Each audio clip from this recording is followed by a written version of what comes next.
నమస్తే. ఈరోజు సుఖంగా, సంతోషంగా, శాంతిగా ఉండడానికి 4వ సూత్రం అయినటువంటి ఇతరులు ఆ విషయం గురించి మాట్లాడదాం. అదేంటంటే ఆ సూత్రం, అందులో 2 భాగాలు ఉన్నాయి. మొదటి భాగం అనవసరంగా ఇతర విషయాల్లో జోక్యం చేసుకోవద్దు. తర్వాత అంతా భగవంతుడు సృష్టించిన సృష్టే కాబట్టి నువ్వు పెద్దగా ఇన్వాల్వ్ అయ్యి అక్కడ చేసేది ఏమి ఉండదు. అదొక పాయింట్. రెండోది వచ్చి అందరికంటే అదృష్టవంతుడు ఎవరు అంటే ఎవరైతే తృప్తిగా ఉంటారో వాళ్ళు చాలా అదృష్టవంతులు, అంటే కంటెంట్మెంట్ ఉన్నవాళ్ళు అని. సో ఫస్ట్ పాయింట్ చూద్దాం. ఇతర విషయాల్లో జోక్యం చేసుకోవద్దు. సహజంగా 100కి 99 అంటే 100 మంది అనుకోండి, ఎవరో ప్రతి వాళ్ళ విషయాల్లో, ప్రతి వాళ్ళంటే అవుట్ సైడర్స్ ఎవరుంటారు, మన బంధువులు, మన స్నేహితులు, మన పిల్లలు, ఏదో ఒక విషయంలో జోక్యం చేసుకోకుండా ఉండే అవకాశం ఉండదు. జోక్యం చేసుకోవడం అంటే ఏంటి, ఏదో ఒక సలహా ఇవ్వడం, లేదంటే వాళ్ళు కరెక్ట్గా చేయలేదు వీళ్ళు కరెక్ట్గా చేశారని మాట్లాడడము, ఏది అంటే ఆ విషయాన్ని ఇవాల్యుయేట్ చేయడము, తర్వాత వచ్చేమో వీళ్ళు ఇలానే చేసి ఉండాలి అని ఒక జడ్జిమెంట్ చెప్పేసేయటం. ఈ 3 ప్రతి మనిషికి అనుభవంలో అంటే ఇన్వాల్వ్ అవ్వకుండా ఉండే సిచ్యుయేషన్ డెఫినెట్గా ఉండదు. ఉండిన తర్వాత అనుభవం కూడా చేసిన తర్వాత మార్పులు కూడా జరిగి ఉండడానికి అవకాశం ఉంటుంది. అంతే కదా, మనం చెప్పినా వాళ్ళేం వినరు అనేటువంటి విషయం చాలాసార్లు చెప్పిన తర్వాత అనుభవంలోకి తెచ్చుకుంటారు. ఎందుకు వినరు?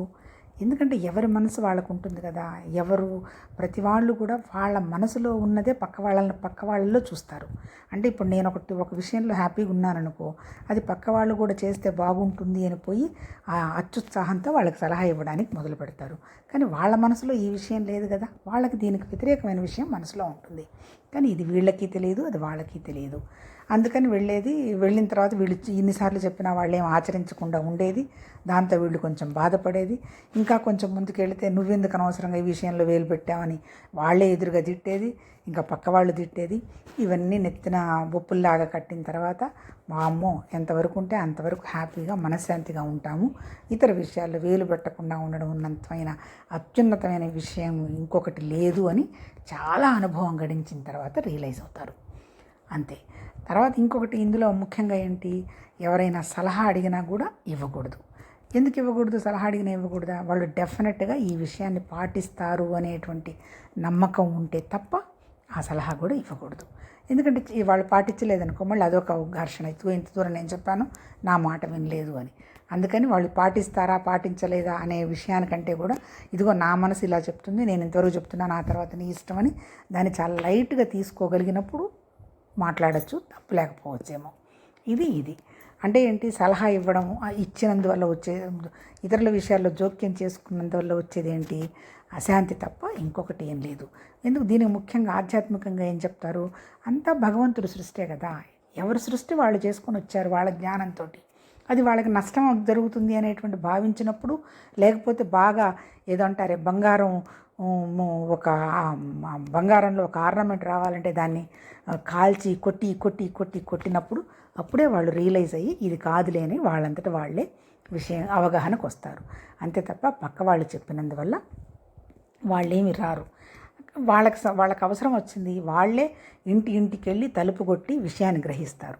అలా కాకుండా మనం పోయి ఇది మంచి అని పోయి వాళ్ళింటికి పోయి తలుపు కొట్టి చెప్పినా ఎవరు వినిపించుకోరు. అన్నిటికంటే ముఖ్యమైనది ప్రపంచంలో ఏంటి, మన మనశ్శాంతి. మన మనసు శాంతిగా నిశ్చలంగా ఉంటేనే మనం ఏం చేసినా పద్ధతిగా చేస్తాము. ఆ చేసిన దానివల్ల వచ్చే ఫలితం కూడా సక్రమంగా వస్తుంది. కాబట్టి మనశ్శాంతిని జాగ్రత్తగా ఉంచుకోవటంలో ఈ అడ్వైజులు చేయడము, జడ్జిమెంట్స్ చెప్పటము, ఇవాల్యుయేట్ చేయటము, ఇవన్నీ కూడా మన మనసు చేస్తున్న జిమ్మిక్స్ అని ఎవడైతే గ్రహిస్తారో వాళ్ళు కంఫర్టబుల్గా ఉండి అటువంటి విషయాల్లోకి వెళ్ళరు. వాటికంటే కూడా మనం చూసుకోవటం, ఇట్లాంటి విషయం ఏదైనా జరిగినప్పుడు ఈ టైంలో నేను ఎలా బిహేవ్ చేశాను, ఇలా చేయొచ్చా చేయకూడదా, ఇలా చేయకూడదు అని మన అనుభవానికి ఉపయోగపెట్టుకోవటమే తప్ప వాళ్ళు డెఫినెట్గా పాటిస్తామంటే తప్ప వాళ్ళకి ఇచ్చి సలహాలు ఇచ్చి వాళ్ళల్లోకి దూరకూడదు. ఇది ఫస్ట్ది.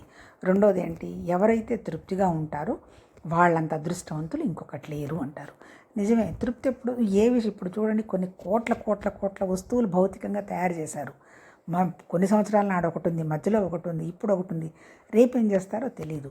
అంటే ఇవన్నీ ఏంటి, సుఖంగా ఉండడానికి మనకు అందుబాటులోకి వస్తున్నంత వరకు పెద్ద కష్టం ఇబ్బంది ఏం లేదు. కాకపోతే ఏదో కావాలి అని అంటే ఈ కావాలి అనేవి ఎప్పటికీ కూడా తీరవు. ఎందుకంటే ఎప్పటికీ ఆ భౌతికంగా తృప్తి జరిగే క్వశ్చనే లేదు.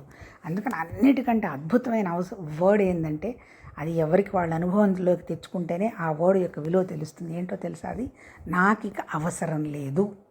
వద్దు అన్నా కూడా అంటే ఏంది, కావాలి అని ఎక్కడో మానసికంగా ఉంటుందేమో.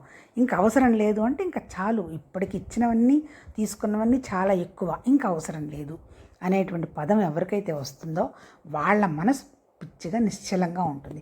ఎప్పుడైతే వాళ్ళ మనసు నిశ్చలంగా ఉంటుందో వాళ్ళు ఏ పని చేసినా ఒక పద్ధతి ప్రకారమే జరుగుతుంది. ఎప్పుడైతే పద్ధతి ప్రకారం జరుగుతుందో ఫలితం ఎప్పుడు ఇంకా ఆశించిన దానికంటే ఎక్కువే వస్తుంది.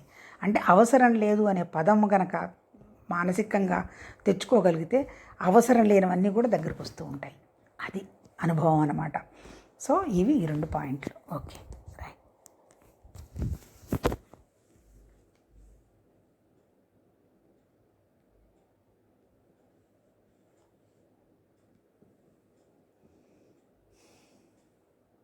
మీరు డయల్ చేస్తున్న నంబర్ ప్రస్తుతం బిజీగా ఉంది. దయచేసి తర్వాత ప్రయత్నించండి. आपके द्वारा डायल किया गया नंबर